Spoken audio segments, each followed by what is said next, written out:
Hi, everybody. I just wanted to talk to you today about what makes coins valuable. And there's quite a few things that go into what makes a coin valuable to people out there who collect coins. Um, so there's a number of things that makes a coin valuable. Number one is the mintage of a coin. And if you're not familiar with mintage is how many coins were actually made by the mint, um, or that were actually not necessarily what were made by the mint, but also what were planned for production. So there's a number where the mint has decided to produce X number of coins for a particular year or a particular coin. So sometimes they'll decide, okay, we're going to make this coin and then we're going to do 5,000 of these coins. And so that would be the mintage, right? So the mintage is not always the amount of coins that are made. So they could have decided to make maybe 500 of them and then wait to do the other 4,500 later. So that's possible. So mintage is just part of the um,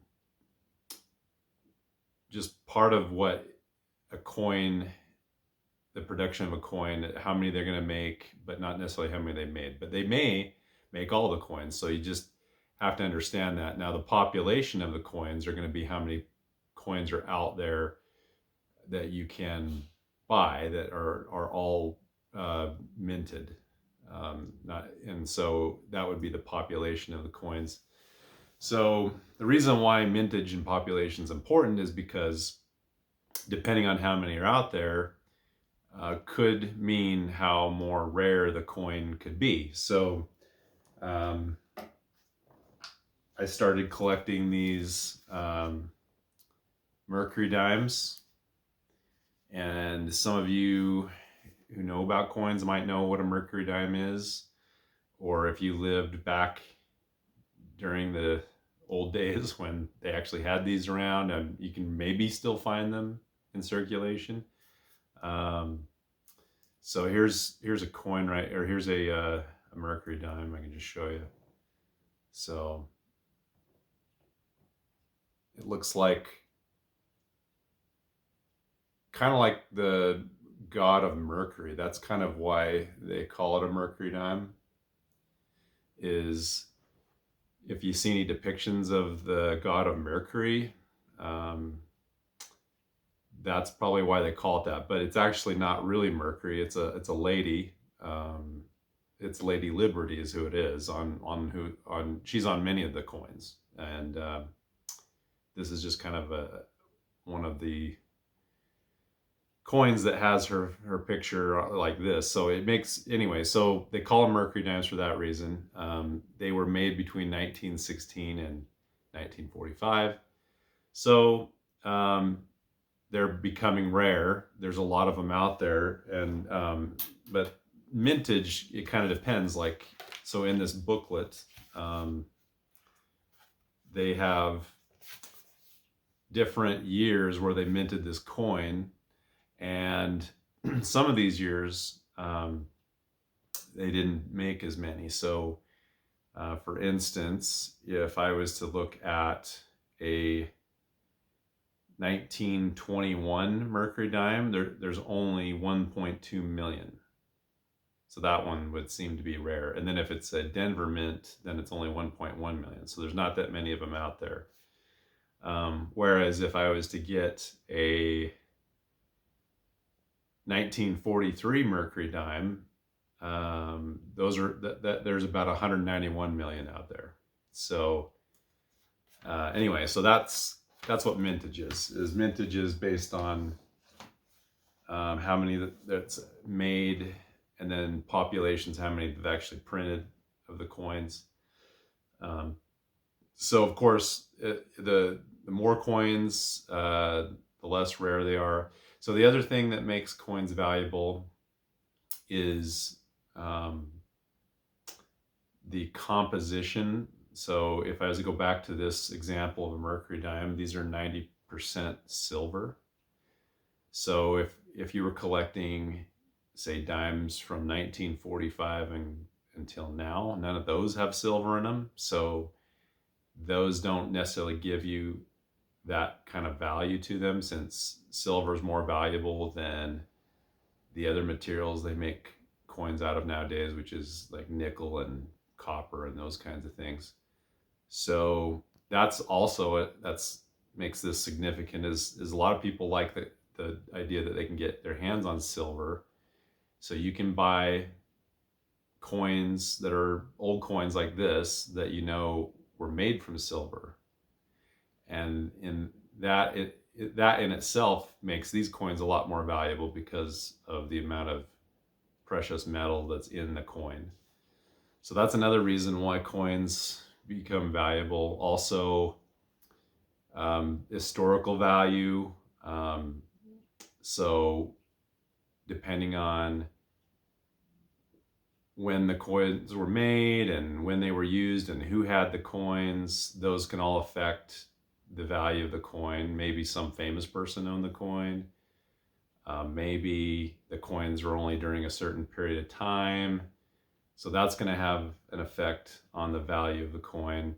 Also, people like certain coins because of the way they look. So if they make some kind of a special artistic coin, kind of like this one that I have here, this one's an artistic type of coin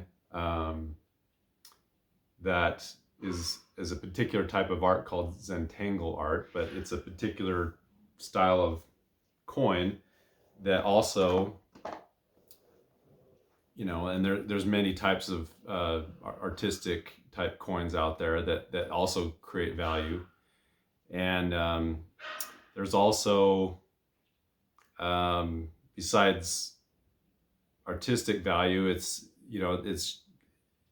also a grade. So when I talk about graded coins, they're going to usually be packaged like this, and that's important too. So if you have a really old coin and it's also graded, those are going to be very valuable because they're rare and they're very good condition. And if you have them graded, then you can guarantee that they're guaranteed to be a certain value. And these coins here that I get, these are MS70 coins. So when I buy these, I make sure that I get them MS70 value coins. So that's pretty much what makes coins valuable, is what grade they are, what condition they're in, what history they have behind them, metal composition. If you have a gold coin, of course, those are worth a lot because gold is much more valuable than silver is now. So there's just a lot of reasons that go into the value of coins. And so that's what makes me interested in this, is knowing that there's a lot of things to look for and a lot of things to consider when buying coins. And that's what I'm learning is you have to really think about what it is you can buy now that might have value in the future. So that's why I buy these, because I feel like if they're graded at top grade, which is MS70, that one day when they become more rare, that someone's going to really appreciate that these are out there and they can be purchased and at probably a much higher price than what I paid. And also things like these mercury dimes, because they are also historical and rare. They become more and more rare as time goes on.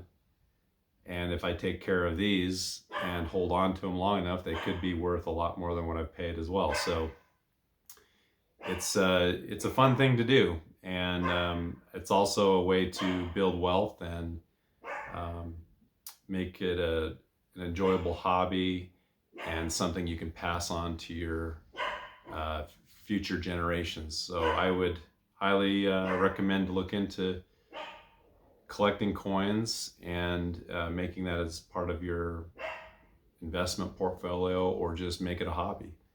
And appreciate you spending the time here with me to learn about this with me, but I will continue to share what I learn, and I hope to see you in the next video. Thanks. Bye.